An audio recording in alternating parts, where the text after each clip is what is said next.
Have you ever sat quietly and wondered when it all started to change?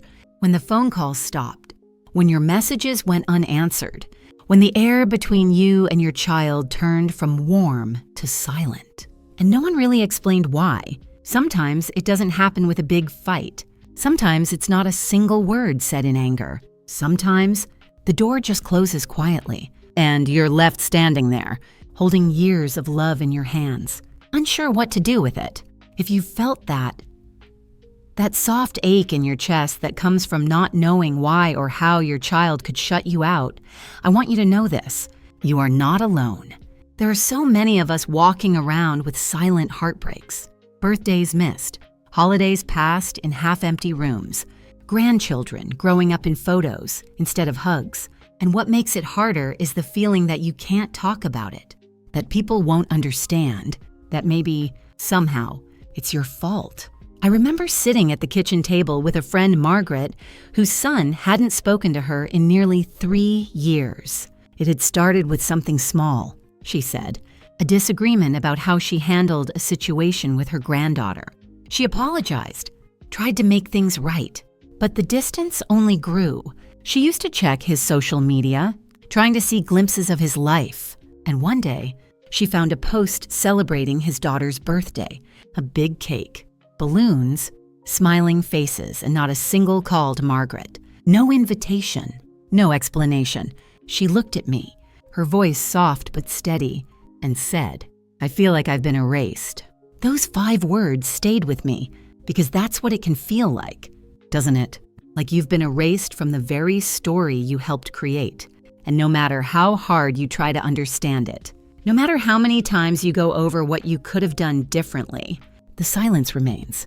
But here's what I told Margaret, and what I want to gently tell you. You are not erased.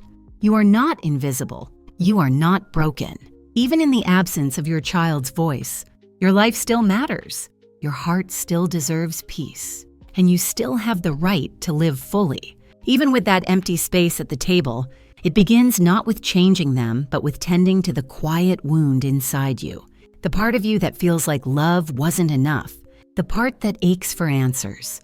The part that wonders if you failed. You didn't. That first step is acceptance, not of the pain, but of the reality. Acceptance doesn't mean you agree with what's happened.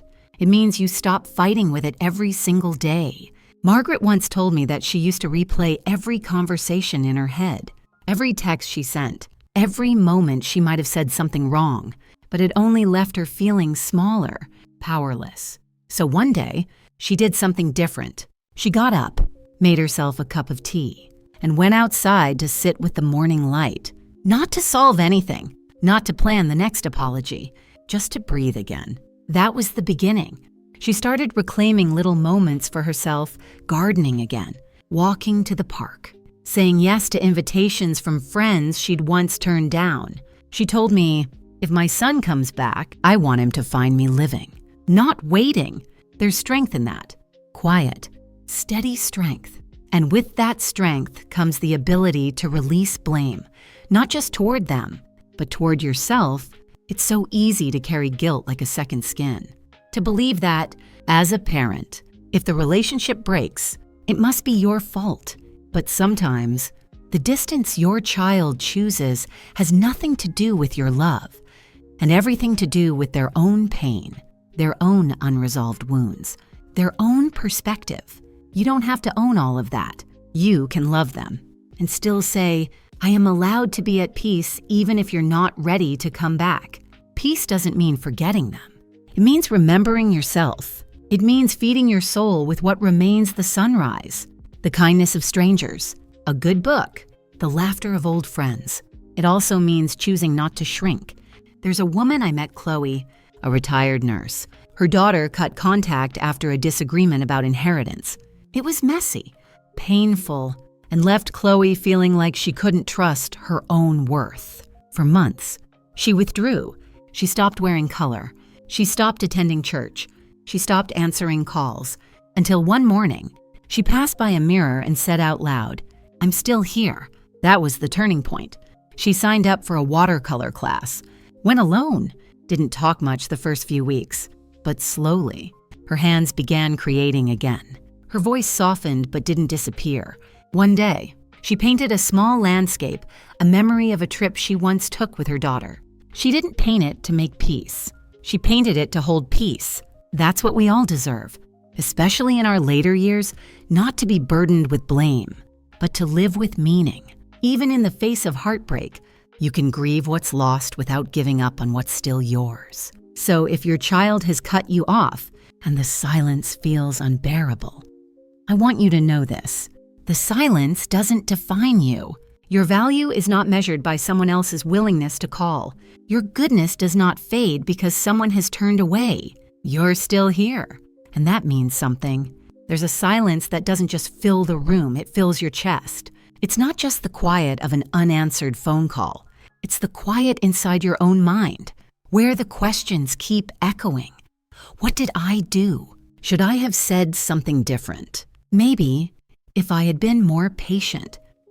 Maybe if I had been less me.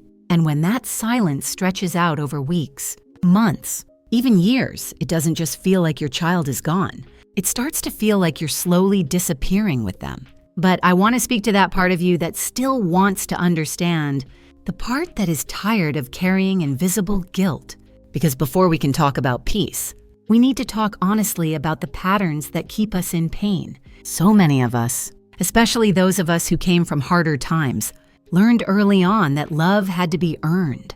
We were taught that being useful made us lovable, that keeping the peace, saying yes, being agreeable, being available, that was how we showed care. That was how we stayed safe. And so, without even realizing it, we became givers.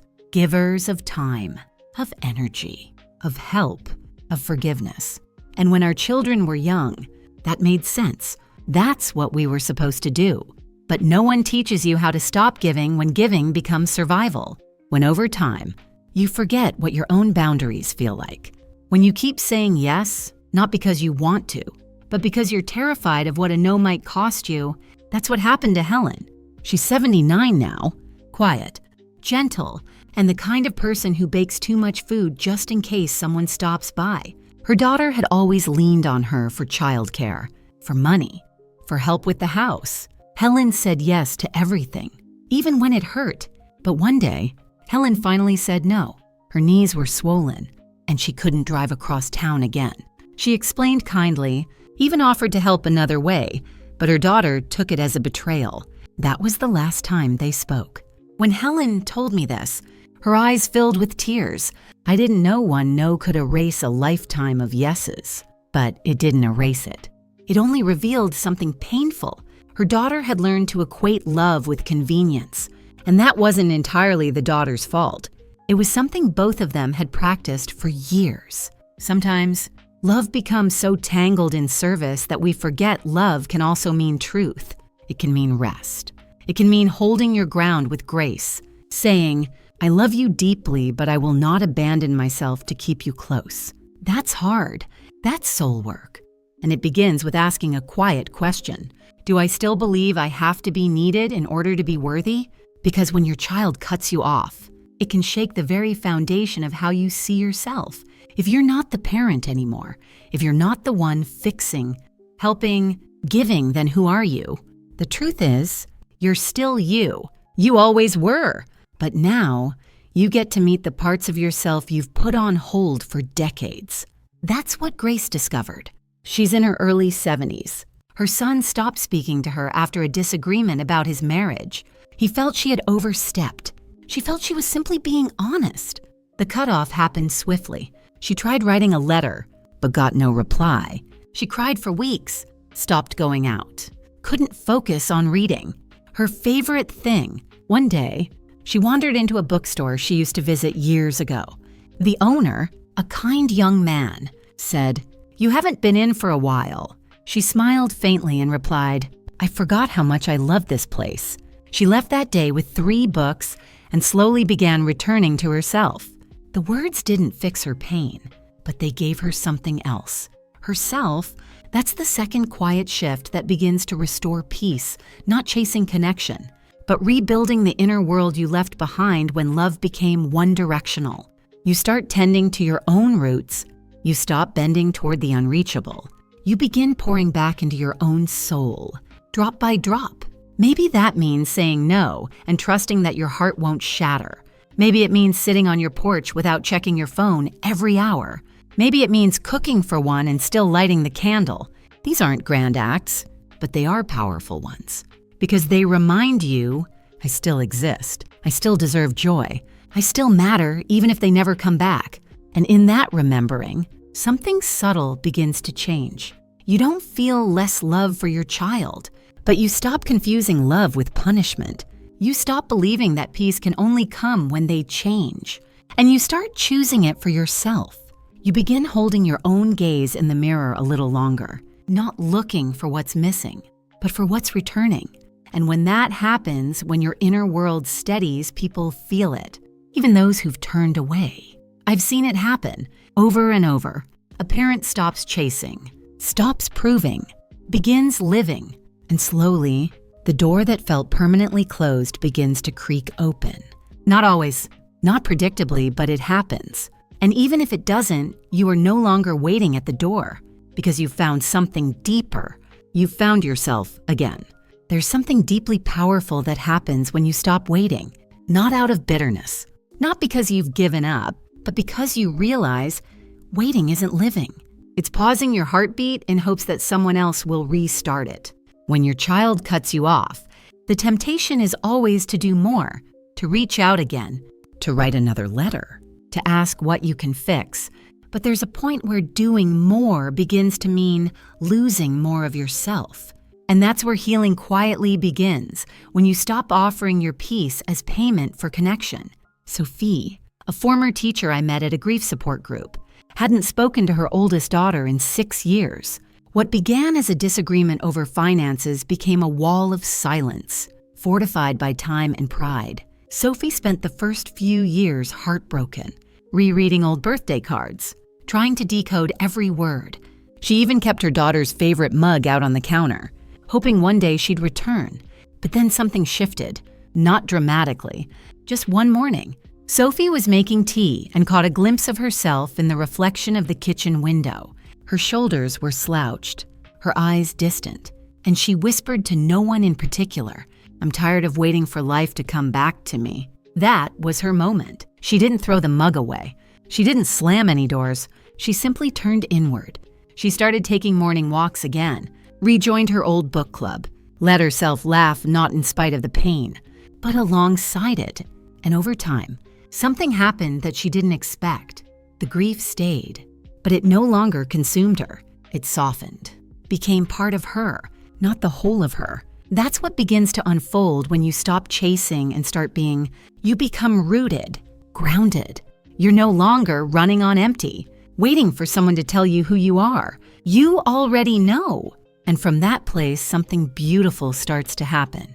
People respond to presence, not the presence that demands or begs, but the kind that radiates quiet dignity, the kind that speaks without words.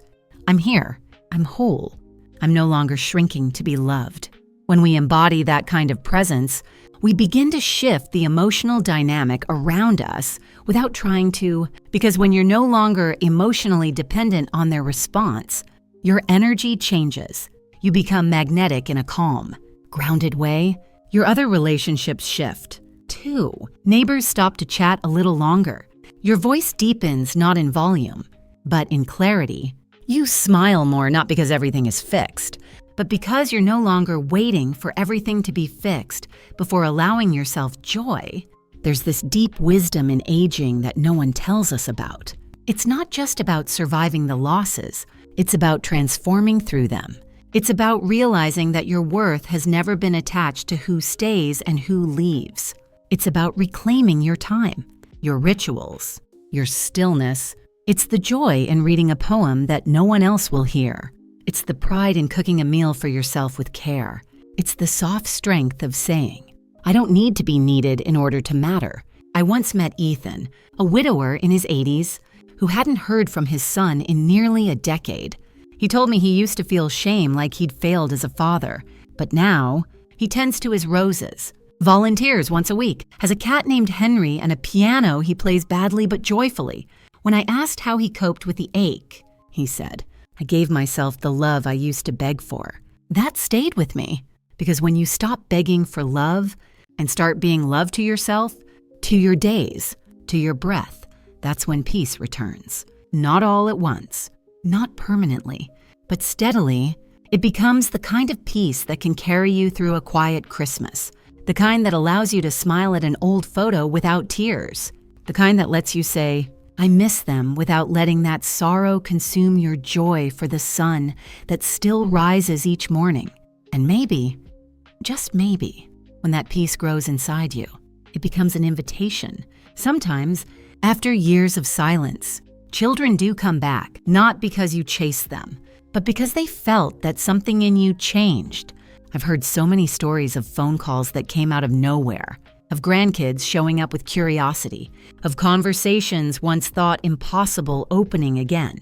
And when they do, the reunion is different, because you are different. You're no longer walking on eggshells. You're not trying to be the perfect parent. You're just being you, whole, honest, at peace. And if that door never opens, you are still enough, still radiant, still rooted. You are more than the silence someone else has chosen. You are not a failure because someone else is still learning how to love. You don't need to be loud to be heard. You don't need to fix everything to feel whole. You only need to return again and again to that quiet center within yourself, that place that says, I have walked through heartache and I am still here. I carry loss and I carry love, both, always both. And you are allowed to live fully with both. If you've made it this far with me, thank you. That means more than I can say. Because this wasn't an easy conversation to have, was it? It takes a quiet kind of courage to sit with these feelings, the grief, the questions, the what-ifs that pile up when someone you raised turns away, but you stayed. And I want you to know, that choice to sit with it, to feel it, to not run from it is a powerful act of healing, even if no one else sees it, even if your child never comes back. That strength, that's yours. No one can take it. You've already begun something important. Maybe this video didn't give you all the answers. Maybe nothing ever really can, but if it gave you even a little more room to breathe, a little more permission to stop blaming yourself, then that's enough for today. Healing doesn't have to be loud.